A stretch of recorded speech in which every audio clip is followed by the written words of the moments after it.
Hey guys, welcome back to Home Built, and this week we examine why I'm an idiot.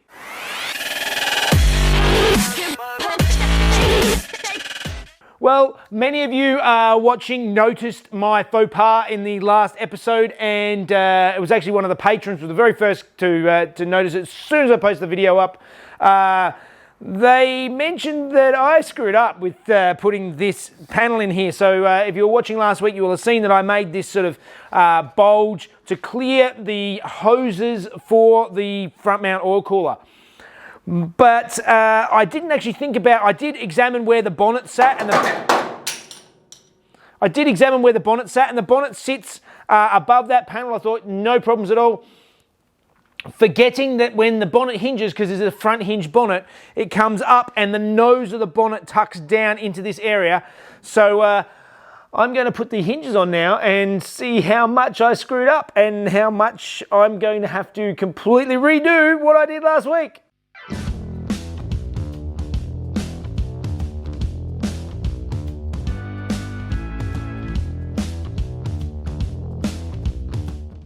All right, well, it's not actually as bad as I was expecting, but it does still get in the way. So if I lift the bonnet up here, ignoring the alignment of the bonnet because it's only just loosely belted on there, I can get the bonnet up to sort of that level. So it needs to be able to go up vertically.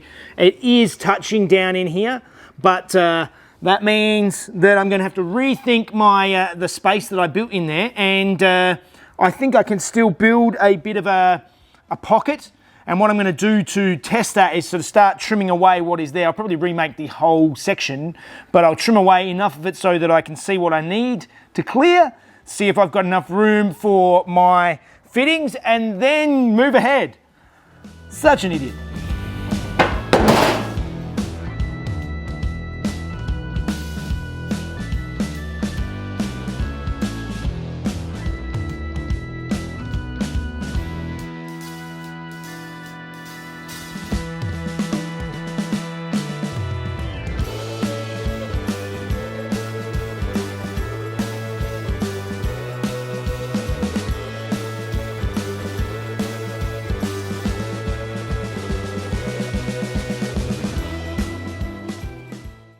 Okay, that has given me much more space. So now the oil cooler can actually sit right back a bit further, and there's plenty of room there. So now I need to redesign my little cover and remount it so that it actually fits.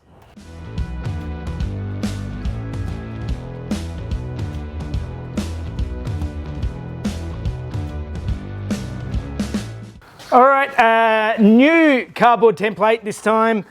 This sits in there nicely, but I am going to tape it all into the car, try it with the bonnet first, and then weld it in.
All right, that's looking pretty good. I actually went through and drilled my drainage hole back in, which I didn't add last time. I'd left it sealed up, but obviously if any water gets in here, it needs to get out somehow, so that drains down there. I am pretty happy with this now. The last thing to do is to check and see if the bonnet actually fits.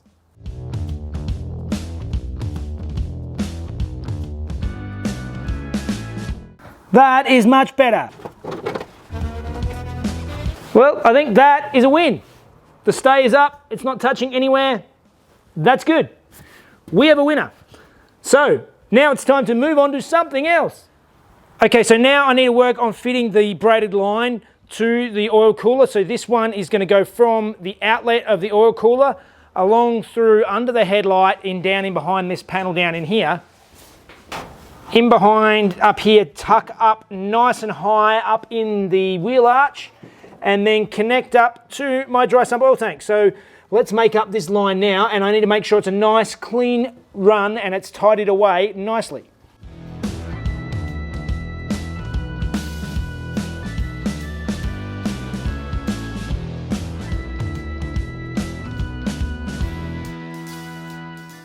All right, so I've made up one end. I just made up the other end. I used Al from the Skid Factory's method of cutting the AN lines. It's much easier using the angle grinder and cutting it through with a little bit of tape around it, rather than using the cutters or something. They just seem to leave frayed ends. This gets a nice square, sharp end on it. So I'm just going to fit the straight Raceworks fitting onto the end of this one now, and then we can trial fit it in the car.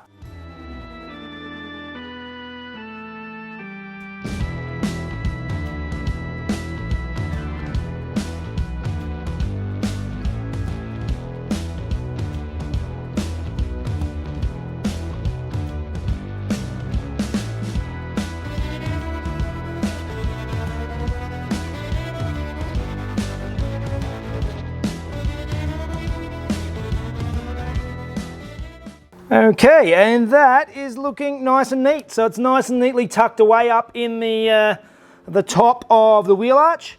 There will be a guard going over here. I'll probably try and make some sort of guard over this.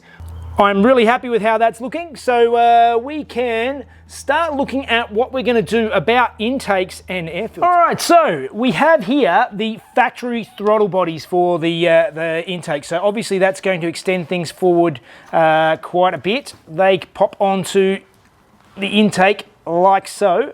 Originally my plan was to run a hose from the throttle body around the side of the radiator, and I was going to use the inner headlight rings as my air inlets. The trouble is there is nowhere to actually put an air filter. An air filter is a vital requirement. I'm not running this thing without air filters, and you need to have a decent size for it to work properly. I went through this same issues on my 911, that with air filters on my 911 I've obviously got individual throttle bodies, and those bell mouths look fantastic and they look amazing, and it really sucks to have to put an air filter over them. And some people use little T-strainers that go on the top of the individual throttle bodies, which basically they're a terrible idea. The main issue with T-strainers is either they're too coarse and let in too much dust, or if they're fine enough to actually block the dust, they create too much of a restriction. What you need is surface area, and that is where the Concertina air filters come in, because all of that is all surface area that helps filter out the fine particles but still letting enough volume of air come through. And that's where I've come in. I've actually got these really cool carbon fiber BMC air filters. They're sort of a enclosed unit, and they actually do have inside, it's got a big Concertina air filter inside this unit. Now, looking at these things are really cool, but there's no way they're fitting in the engine bay anywhere. They're just to get a good air filter in here, it wasn't going to happen. So I am stealing space again. So I was looking at where I could put the air filters, and I thought, I can't really stick them here, but I can run a hose here and punch it straight through there, through the guard and into the wheel arch. So at the back of this wheel arch, I have my dry sump oil tank, and at the front, we're going to have an air filter. So that's the only space I've got left available to me. It's a blank space in behind the headlight. It's going to have a shield over the top. So let's start mounting in my air filters.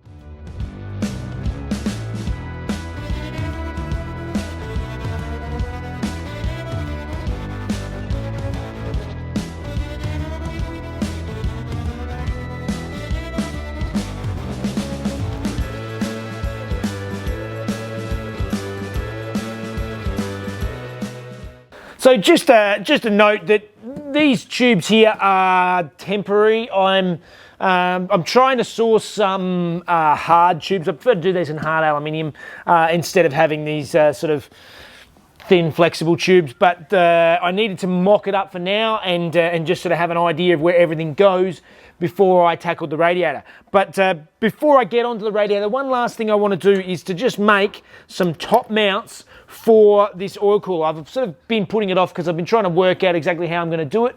I think I've got a plan now, so let's start making up some little strips of metal, and I'll show you how I'm going to actually make these fit.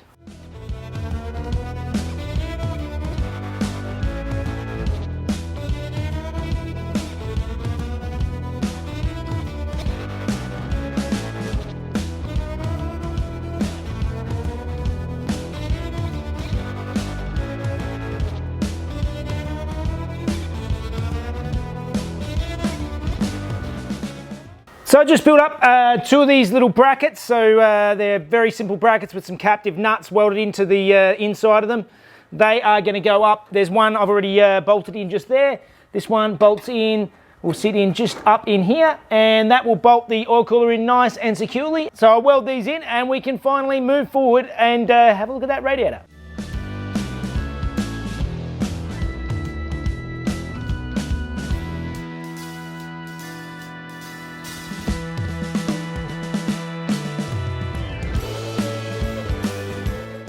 Finally, oil cooler is firmly mounted, so we can move on to the radiator.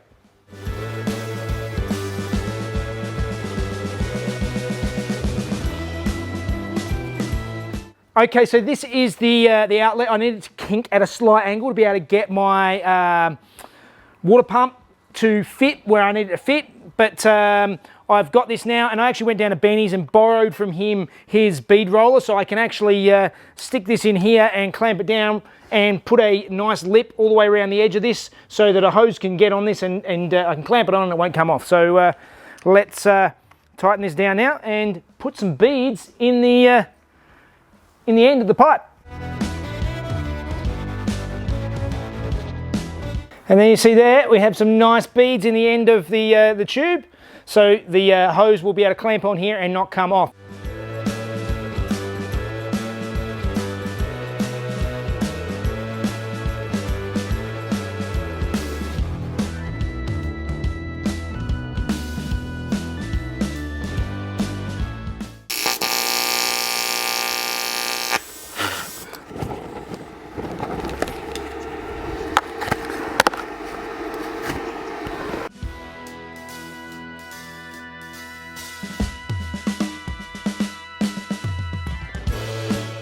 I'm getting better slowly, but at least now we've got the back of the radiator plugged up again. So I've just got to now weld on my new fittings on the outside.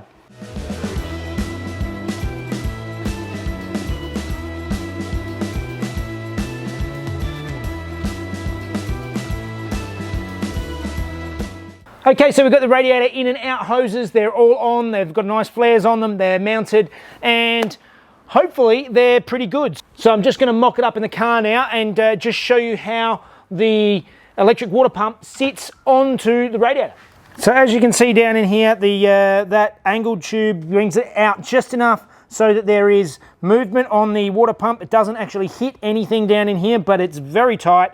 But that gives me room for the inlet to the pump, and then the outlet will be firing up towards the center of the engine where the old water pump was in here, and that's a whole other issue that I have to deal with up in this area. But for the time being, we actually have a radiator with the proper fittings on it. All right, and the last thing I want to tackle today is just sticking a filler in it. So this is a sealed filler cap. This is not actually going to, this is not a normal radiator cap where it will vent.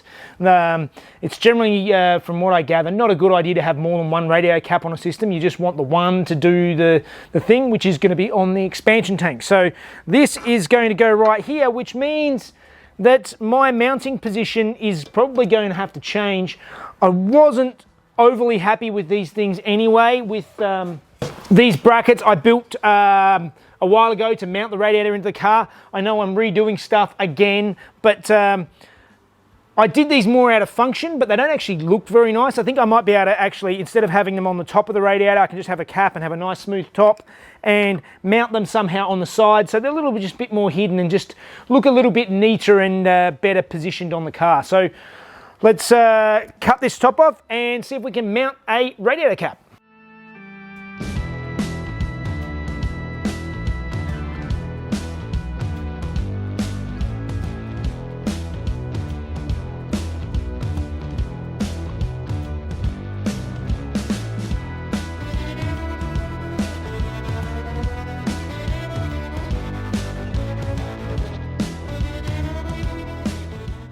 All right, well, the radiator is looking good. I still have lots more to do, but that is all I have time for today. So I think that means it's time for Fun Facts with Mrs. Jeff.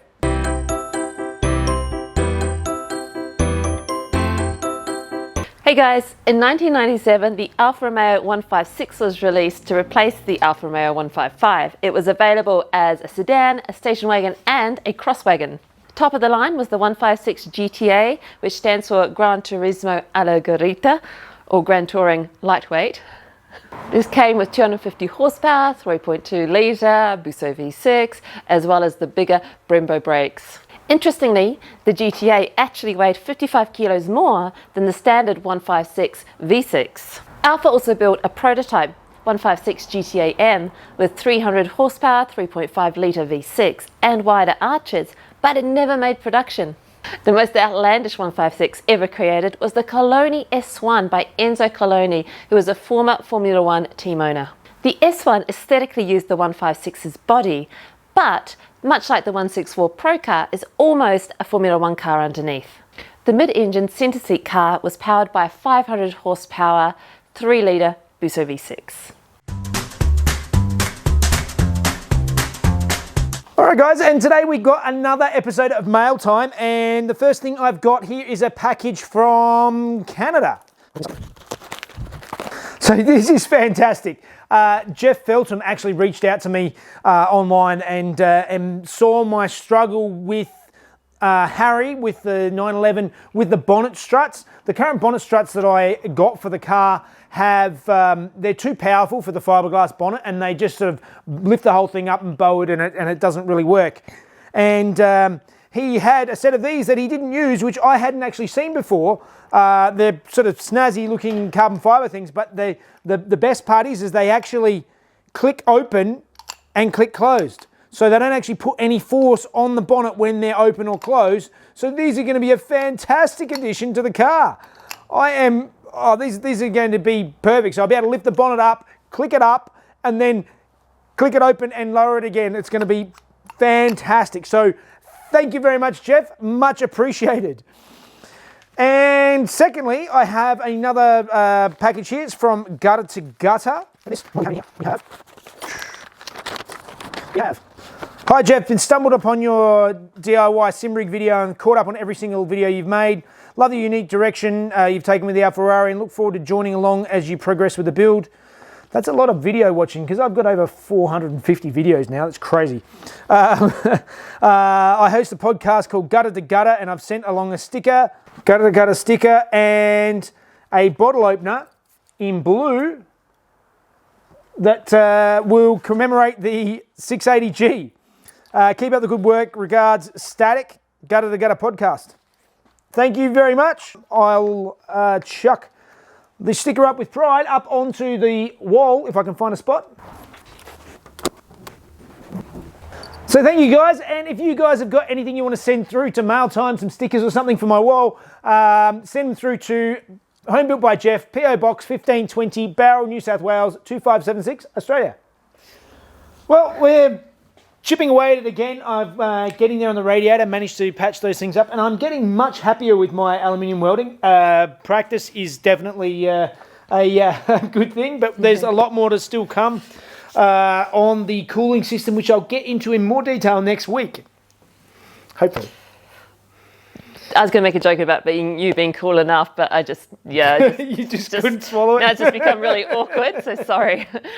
Please like and subscribe if you're enjoying. Thank you very much to our Patreons too. If you'd like to see the videos a day early, please follow us on Patreon. Yep. And we'll see you next week. See you guys. As well as bimbo brakes, as well as the bigger bimbo brakes. Brembo. What am I saying? Brembo or something. Brembo. Struggling over it. I'm struggling. As well as the bigger Brembo lakes. Oh my god, I'm never going to say it. As well as bigger Brembo lakes. Done.